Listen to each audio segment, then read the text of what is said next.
You're listening to part 2 of an interview with Dr. Robert Royal, conducted by Dr. William Saunders, Director of the Center for Human Rights. Dr. Royal is an accomplished author and speaker, and has taught at several universities. He is also the editor-in-chief of The Catholic Thing, an online publication.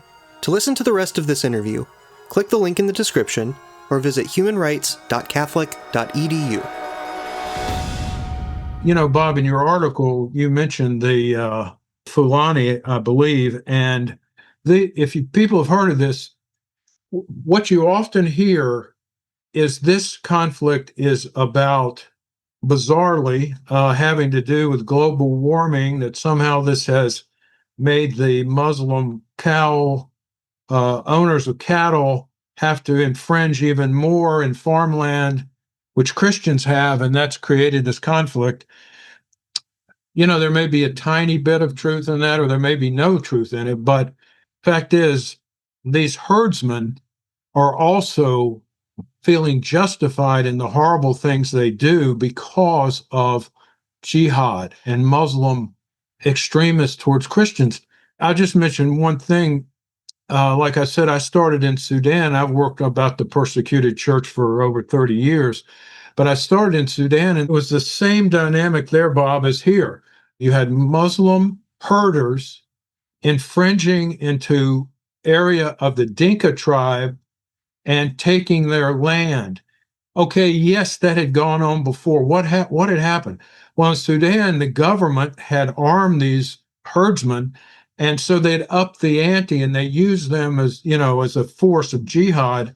And nobody in the U.S. government for the longest time would acknowledge there was a religious element. I mean, like in Sudan, there may have been all kinds of things involved. There was absolute racism, there were cultural conflicts, but there was a religious element to it as well. And it's just closing your eyes to that I think you and I, Bob, are trying to stop, make people acknowledge the truth and the suffering of people who are suffering because of their faith. Yeah, I mean, this is a tough one because people don't like to have to face the fact that there are virtually impossible to resolve religious differences.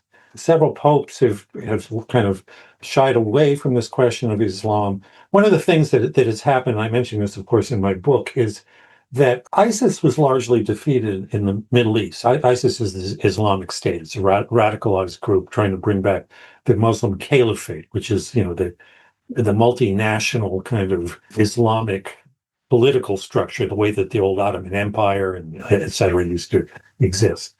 And what happened was after they were defeated in the Middle East, largely by a coalition of America and other Western countries and some Eastern countries, that it migrated. It migrated to Central Africa. So in Nigeria, you have a group, if I remember this correctly, it's called the Islamic State Western African Province, ISWAP, which is a formal group that is seeking to establish a caliphate in that region. It'll be a multinational, if they can achieve it, obviously, multinational caliphate. But it's clear that this is driven by a kind of religious ideology that is very similar to what happened in the past with Christians in the Middle East. I mean, people talk about how, people got along together. Yeah, of course they did, because you have to live and let live when you're living alongside people. But Christians were there on sufferance in the Ottoman Empire. So they paid an extra tax, which, by the way, the Ottomans liked a lot. They didn't want to drive the Christians out because they needed that money from the Christians. But it was never the case that this was simply a kind of a pluralistic society the way we think about it in the West. It was dominated by Islam. Christians and Jews were secondhand citizens, and they had to pay a tax to live there. And they were tolerated and sometimes repressed there too. But that's moved on, and that militant part of Islam has moved into Central Africa and sadly even out into East Asia. So people used to think Eastern Asian Muslims were more moderate and not as inclined towards jihad, but it's everywhere. We need to take the measure of that because it's the truth. It's not something that I created or you created or somebody created ideologically. It's what the reality is on the ground. Yeah, it's uncomfortable for some reason for a lot of people in the West and in America to acknowledge that sometimes there is this religious hatred element, and there is a lot of religious hatred in the world. It may be true that sometimes Christians are guilty of it, but here It's driven by some Muslims' hatred of Christians. And of course, we want to acknowledge there have been quite a number of innocent Muslims killed in Nigeria too. Not all Muslims are these Fulani herdsmen or the Boko Haram, which is really kind of like a terrorist gang of robbers, Muslims. But there are those, and they do it in religious terms, and they particularly target Christians. And there's been, for those who are interested in this subject, there have been a number of hearings on Capitol Hill about this. I have something here from Congressman Chris Smith, who held a hearing and who is a great leader on human rights issues. And he quotes a bishop from Nigeria who is saying the militant Fulani herdsmen are terrorists.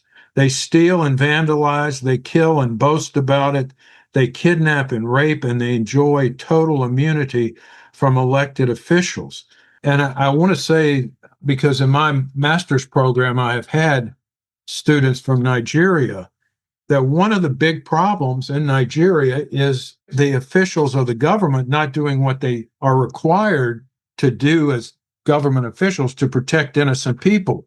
So there's no question that's an important part of it. Now, part of the reason they don't do it is from bribery to stay away from it. So there's a lot of problems in Nigeria, but a part of it, an important part of it, a central part of it, is this hatred of Christians that is being exploited by the haters to take their lands and kill their people. Yeah, no, I think you got that exactly right. Nigeria is a big country. As you said, it's the largest in population in Africa. It's very wealthy in terms of mineral riches, all sorts of different things. And that may be one of the reasons why Western countries don't particularly want to look at Nigeria, because, a lot of people in the West benefit from those natural resources. But you can't entirely excuse the government from what has been going on.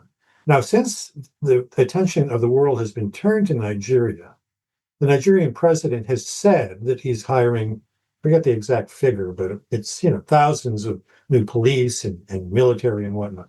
But that doesn't resolve the problem. And some of the bishops there have said, yeah, they're doing this, but part of the problem is that the corruption inside the military and inside the police forces is such that they can also, not always, but they can also operate like the very jihadists who allegedly they're supposed to be controlling from attacking the Christians. So insofar as there is a sincere desire to protect the Christians, it's a very complex thing to do, even within the social structure that exists there in Nigeria. So I think you're exactly right about that. And listen, you rightly said that there are some Muslims that also suffer under these radicals, and it's because they regard them as too moderate. And so even within Islam, there is this violent activity going on by people who think that they are the voice of God and they are the true path to religiosity. So again, we come back to the fact that the religious factor cannot be ignored here. It's probably the case, I would say 1,000 so-called moderate Muslims have died this year in Nigeria. Without question, the case that maybe 10 or more thousand Christians have died. So that's the proportion. When people try to tell you, well, there are also moderate Muslims who are being attacked. Yeah, that's true. But again, that's kind of a secondary point. The real repression that's going on, the major part of it, 90% or more, is Muslim attacks on Christians. The Catholic University of America's Center for Human Rights has published a documentary on the United Nations Universal Declaration on Human Rights. The documentary features world-class human rights experts, from former State Department officials to ambassadors and human rights activists. It can be found on our website at humanrights.catholic.edu.